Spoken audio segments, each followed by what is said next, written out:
Siti Khofifa dari kelompok 4 SSPG, pemateri pertama. Saya akan menjelaskan tentang perspektif global dari visi geografi dan sejarah. 1. Perspektif global dari visi geografi. Geografi adalah ruangan yang mengkaji berbagai fenomena dalam konteks ruangannya. Ruang yang dikonsepkan dalam geografi yaitu permukaan bumi yang 3 dimensi terdiri atas muka bumi yang berupa darat, perairan, serta kolam udara di atasnya. Ruang permukaan bumi ini secara bertahap ukuran dan jaraknya mulai dari tingkat lokal, regional, sampai tingkat global. Oleh karena itu, perspektif geografi adalah perspektif ruangan yang bertahap dari perspektif lokal, regional, sampai ke perspektif global.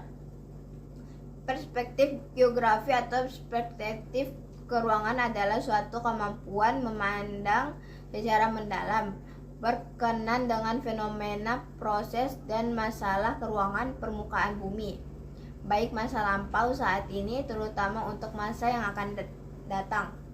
Pendekatan yang dapat diterapkan pada perspektif keruangan ini yaitu pendekatan sejarah dan kemampuan memprediksi dalam ruang lingkup kajian. Perspektif keruangan ini berkembang mulai dari perspektif lokal, perspektif regional, sampai perspektif global.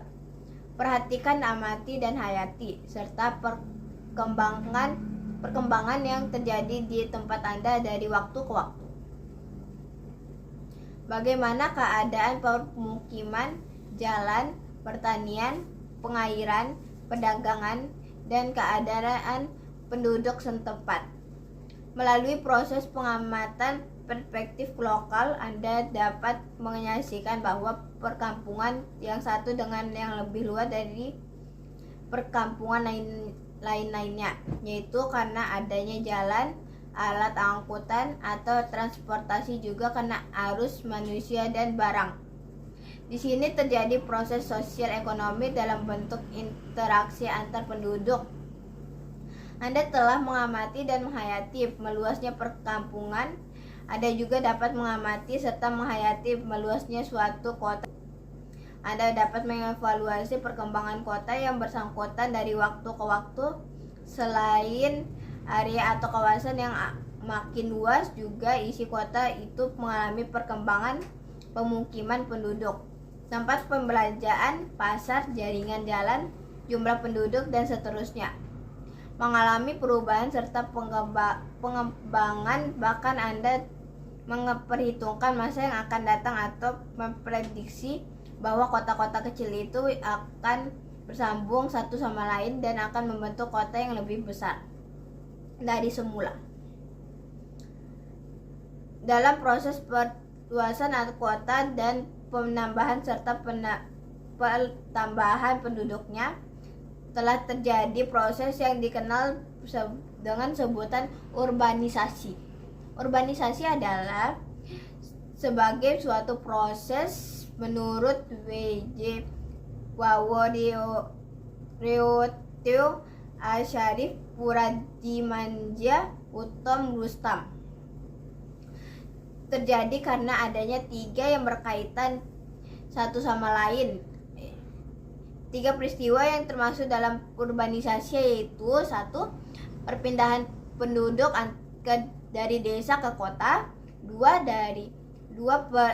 Perluasan area atau kawasan kota. 3. Perubahan cara hidup sebagai orang tua. 2.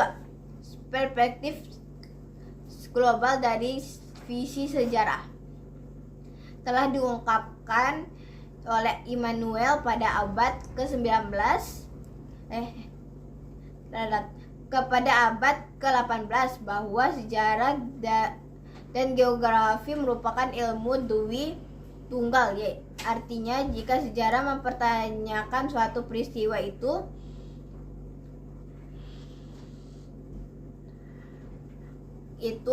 kapan terjadinya. Dalam hal ini dimensi waktu dengan ruang saling melengkapi satu sama lain dengan dipertanyakan waktu dan tempatnya.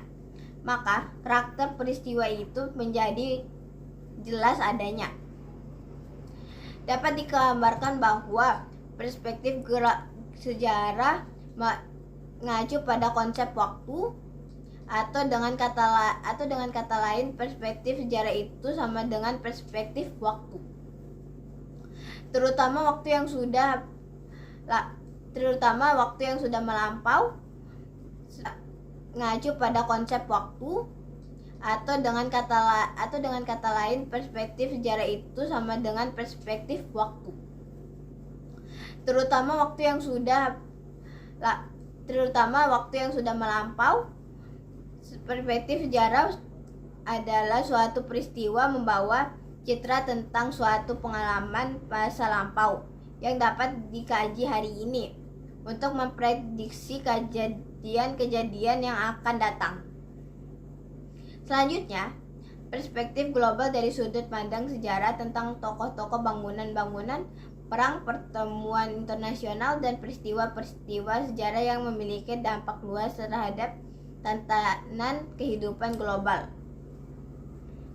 Dapat dimunculkan dalam pendidikan sebagai acuan transformasi budaya serta pengembangan kualitas sumber daya manusia. Generasi muda untuk memasuki kehidupan global di hadapannya, kita tentu sangat mengenal tokoh-tokoh agama, para nabi dan rasulnya. Berpengaruh terhadap umatnya pada saat mereka masih hidup. Di kawasan lingkungannya, masa itu melainkan tetap menjadi pola perilaku dan teladan secara global sampai saat ini.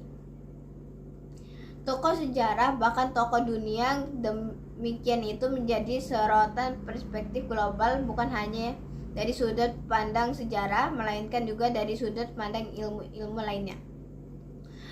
Bangunan-bangunan bersejarah seperti Ka'bah, Masjidil Haram di Arab, piramida di Mesir, tembok besar di Cina, Masjid Taj Mahal di Agra, dan Candi Borobudur di Indonesia, yang merupakan beberapa bangunan-bangunan keajaiban di dunia, tidak hanya bernilai dan bermakna sejarah, melainkan memiliki nilai global yang mempersatukan umat, nilai budaya dari aspek arsitek, nilai ekonomi, dan dalam mengembangkan lapangan kerja dan lainnya sebagainya. Secara material, bangunan-bangunan semacam itu bukan hanya merupakan pengetahuan, melainkan lebih jauh daripada itu. Wajib dijadikan acuan pendidikan mengenai nilai-nilai kemanusiaan, budaya, bahkan keagamaan yang ada di dalamnya. Berbagai perang di kawasan, terutama Perang Dunia yang tercatat sebagai peristiwa sejarah, tidak hanya dilihat dari dahsyatnya penggunaan senjata dan pembunuhan umat manusia, namun dilihat dari sudut pandang global. Dapat diungkapkan nilai dan makna kemanusiaannya. Perang yang pada saat berlangsungnya sebagai ajang pertentangan berbagai pihak atau berbagai negara, ternyata setelah usai menjadi alat pemersatu berbagai bangsa dan pemikiran umat secara global. Pengalaman buruk dari perang telah menjadi alat penyadar umat di dunia untuk memikirkan hal-hal yang lebih bernilai dan bermakna bagi kemanusiaan, bahkan secara global, meningkatkan kemampuan iptek yang mendukung kesejahteraan. Sebaliknya, pengalaman negatif yang membawa malapetaka terhadap penghancuran umat menjadi acuan kewaspadaan bagi kepentingan bersama, bagi kepentingan kependidikan. Perang merupakan peristiwa itu juga menjadi ajang meningkatkan kesadaran penghayatan, dan kewaspadaan peserta didik terhadap bahaya perang modern di hari-hari yang mendatang. Selanjutnya, pertemuan internasional bernilai bermakna bersejarah seperti antara lain Konferensi Asia Afrika pada tahun 1955 yang terkenal dengan Semangat Bandung telah meningkatkan kesadaran masyarakat Asia Afrika yang akan haknya sebagai umat memiliki hak untuk berdaulat di negaranya sendiri, bernilai kemanusiaan yang meningkatkan martabat manusia di kawasan ini. Peristiwa itu juga telah membukakan mata-mata negara maju sebagai bekas penjajah terhadap arti kemerdekaan bagi bekas negara penjajahan yang wajib diperhitungkan. Dari peristiwa sejarah tersebut telah menyadarkan masyarakat dunia terhadap pentingnya persatuan untuk menghadapi negara-negara besar yang secara sosial budaya, sosial ekonomi, dan sosial untuk menghadapi negara-negara besar yang secara sosial budaya, sosial ekonomi, dan sosial politik lebih kuat daripada negara-negara yang bersangkutan. Perspektif global sejarah yang demikianlah yang wajib diangkat dalam pendidikan. Dengan belajar sejarah kita akan mengetahui perubahan-perubahan yang terjadi dan mampu belajar dari perubahan terjadi tersebut, sehingga mampu mengantisipasi, menghadapi, dan mengatasinya. Contohnya, terjadi revolusi industri telah mengubah masyarakat feodal, yaitu berdasarkan pada tanah atau agraris, ke masyarakat industri, sedangkan pada abad sekarang ini terjadi revolusi informasi sehingga negara-negara yang menguasai teknologi informasi yang akan berjaya. Selain ekonomi, yang terjadi pada tahun 1030-an telah mengacup kegiatan ekonomi dunia, dan sekarang ini terjadi krisis ekonomi di Asia, terutama Asia Tenggara. Bila keadaan ini tidak segera diatasi akan berpengaruh pada perekonomian dunia. Assalamualaikum warahmatullahi wabarakatuh. Perkenalkan, nama saya Rosalinda. Saya akan mempresentasikan materi ketiga dan keempat tentang perspektif global ekonomi dan perspektif global sosiologi. Ilmu ekonomi adalah suatu ilmu yang mengkaji bagaimana orang dan kelompok-kelompok masyarakat menentukan pilihannya. Manusia mempunyai keinginan yang tidak terbatas. Untuk memuaskan bermacam-macam keinginan yang tidak terbatas tersebut, tersedia sumber yang dapat digunakan. Berbagai sumber daya ini tidak tersedia dengan bebas. Karenanya, sumber daya ini langka dan mempunyai berbagai kegunaan alternatif. Pilihan penggunaan dapat terjadi antara penggunaan sekarang dan hari ini dan penggunaan hari esok atau masa depan. Berdasarkan konsep tadi, pembahasan ilmu ekonomi terdapat berbagai aspek yang meliputi 1. Menentukan pilihan, 2. Keinginan yang tidak terbatas, 3. Persediaan sumber daya terbatas bahkan ada yang langka, 4. Kegunaan alternatif sumber daya, 5. Penggunaan hari ini dan hari esok. Dari aspek-aspek telah dikemukakan tadi, jelas bahwa perspektif ekonomi terkait dengan waktu hari ini, hari esok. Sedangkan kenapa yang diperspektifkan terutama berkenaan dengan keinginan yang cenderung tidak terbatas. Persediaan sumber daya itu terbatas bahkan langka, dan adanya penggunaan alternatif sumber daya. 2. Perspektif global dari visi sosiologi. Sosiologi adalah studi ilmu tentang fenomena yang timbul akibat hubungan kelompok-kelompok umat manusia. Studi tentang manusia dan lingkungan manusia dalam hubungannya satu sama lain. Objek utama adalah hubungan antar manusia dalam lingkungan sosial di mana terjadi interaksi sosial yang semakin luas dan berkembang, mulai dari keluarga, teman sepermainan, tetangga, sekampung, sekota, regional, provinsi, sampai ke tingkat global antar bangsa. Motif interaksi sosial sangat beragam, dilandasi oleh tujuan tertentu. Contohnya, hubungan antara produsen dan konsumen yang dilandasi oleh motif ekonomi. Akibat interaksi sosial yang makin intensif sampai ke tingkat global, menunjukkan perubahan sosial di masyarakat sampai ke proses modernisasi. Assalamualaikum warahmatullahi wabarakatuh. Perkenalkan, nama saya Muhammad Habib Rahman. Saya akan menyampaikan materi tentang perspektif global dari visi antropologi. Antropologi, khususnya antropologi budaya, merupakan studi tentang manusia dengan kebudayaannya.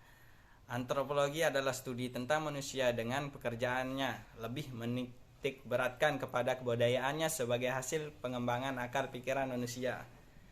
Sudut pandang antropologi terhadap perspektif global terarah pada keberadaan dan perkembangan budaya dengan kebudayaan dalam konteks global. Hakikatnya, perkembangan aspek kehidupan apapun mulai dari tingkat lokal sampai ke tingkat global. Dasarnya terletak pada budaya dengan kebudayaan yang menjadi milik otentik umat manusia. Perkembangan serta kemajuan yang ada di sekitar kita merupakan hasil perkembangan akal pikiran manusia atau hasil pengembangan budaya sebagai perkembangan kebudayaannya. Proses dan arus globalisasi dalam kehidupan sesungguhnya adalah proses global kemampuan budaya atau proses kebudayaannya.